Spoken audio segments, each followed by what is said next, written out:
My biggest advice to anyone that's new, do not let the obstacles become your excuses, which lead to your failures.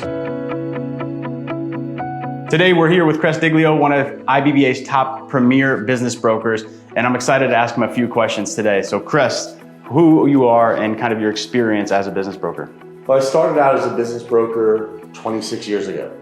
And a business broker, by definition, is typically small transactions, $1 million or less. Over the last 10 years, I transitioned to low and middle market mergers and acquisitions. So by definition, I'm really not a business broker anymore. I'm a business advisor, business intermediary, but my roots are all in business brokerage, and it is with the International Business Brokers Association. And that's where it all began for me. That's where I learned everything. That's where I was able to progress my career and learn how to work on the larger transactions. So without the IBBA, I wouldn't be here today. That's awesome. And now speaking of the IBBA specifically, let's get right into it. Today's a big day for you. Today you are getting inducted into the IBBA Hall of Fame. Yes. Tell me a little bit about that. How do you feel? I don't know how I'm going to feel when I get up on the stage today and they call my name. You think you have it all figured out and you think, oh, no problem, I know what I'm going to say.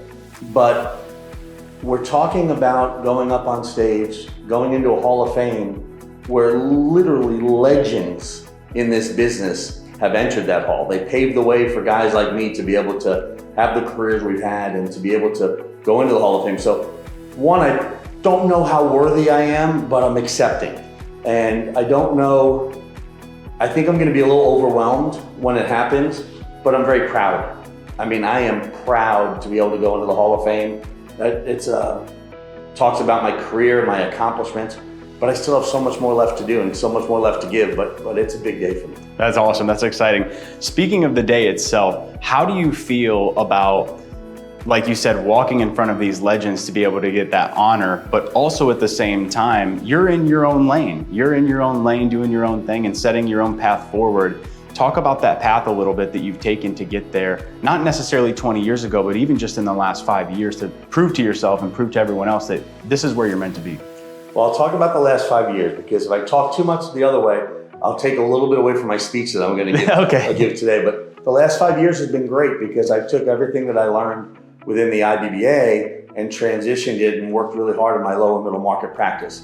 But I think the last 5 years when we talk about the IBBA, I've still been able to contribute. Although I'm not a business broker anymore, people say, why do you still contribute and give to the association? It's because I love the association. It's given so much to me. So although I'm not involved in the day-to-day business brokerage, I created a podcast for them, and I host the podcast, IBBA Insights, shameless plug, right? But we do that not to promote myself or my business, because we don't even talk about that. We talk about how do we help business brokers, what's going on in the business world. I teach the CBI refresher exam. CBI is a designation, Certified Business Intermediary, that people aspire to have when they're a business broker. So I teach the courses for that. I teach their refresher course. So it gives me great joy to when someone passes their CBI exam and I get the email and the phone call and they say, thank you so much. Or like when I'm at a conference here and they stop me in the hall and say, thanks so much for taking time to talk to me when I called you or when I shot you an email, taking time. So to me, it really is all about, when it comes to the IBBA and business brokerage, giving back to a community that is near and dear to me, although I don't walk in on a day-to-day basis. But there were so many people that did so many things for me that it would be an injustice to not do it for others, because there were those that literally gave of their life for this association to be. And again, to me, just giving back is very important. Awesome. I got two questions for you. One would be, what is the biggest mistake you felt you made as a business broker that's kind of trajected you to where you are today that you had to make a pivot?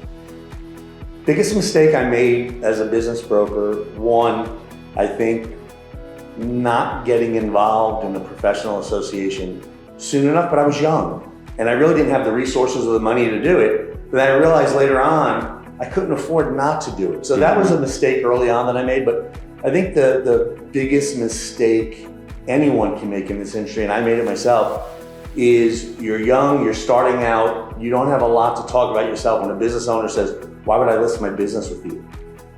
What do you have to say? I've never sold a business before in my life. So I realized instead of talking about me, I talked about we, I talked about our company, and it was important to me to align myself with really good mentors. But my mistake, I think, was trying to be like other people, right? So I'd watch the Frank Frazaras and the Cress Diglio seniors, my dad of the world, the George Pappases, the Jerry Cofield, the Nancy Cofields, and I try to be them. And I was horrible because I can't be them and they can't be me. But what I did learn after a while of trying to be them, I said, you know what, I'm gonna be myself, but I'm gonna utilize some of the things that they do that I really like, and I'll put my twist on it.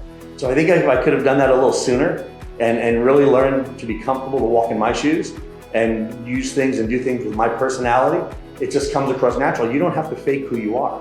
You just are who you are. So, but I still was able, so when you see me today and I might be on a presentation or I'm giving a talk, you're gonna hear my father.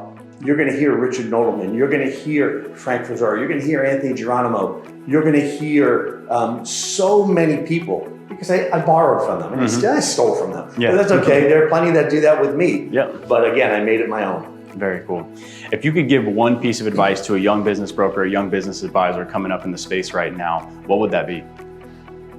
I think you have to work really hard and really smart and keep up with the times. Don't let your failures be an excuse not to succeed. And what I mean by that is, we're all gonna have failures. I was 19 years, we're gonna have obstacles. I was 19 years old, diagnosed with cancer. Yeah, it knocked me down, but it didn't end my life, right? I was able to pick things back up and move on. You know, I got into business brokerage and it was easy to say, well, I don't have any money. How am I gonna market myself? How am I going to do this? Well, I could have just quit, you know, and not become a business broker because I couldn't afford to, because they say you have to have a nest egg, you have to have, you know, reserves. I didn't have any reserves. I moved back home from Georgia to Florida, and I was going to start a new career. So what did I do? I was a full-time business broker by day, and I was a full-time waiting tables waiter at night, because that was cash every day. And so I didn't let the money get in my way. I found a way to make it work for me. So my biggest advice to anyone that's new, do not let the obstacles become your excuses, which lead to your failures. Awesome.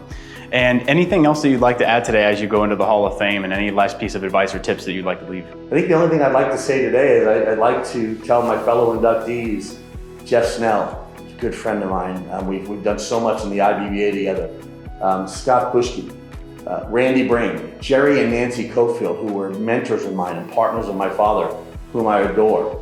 Linda Purcell. You know, I'd like to just share and bask in the moment with all of them, because it truly is not only a great day for me, it's a great day for them, and we get to experience and enjoy it together.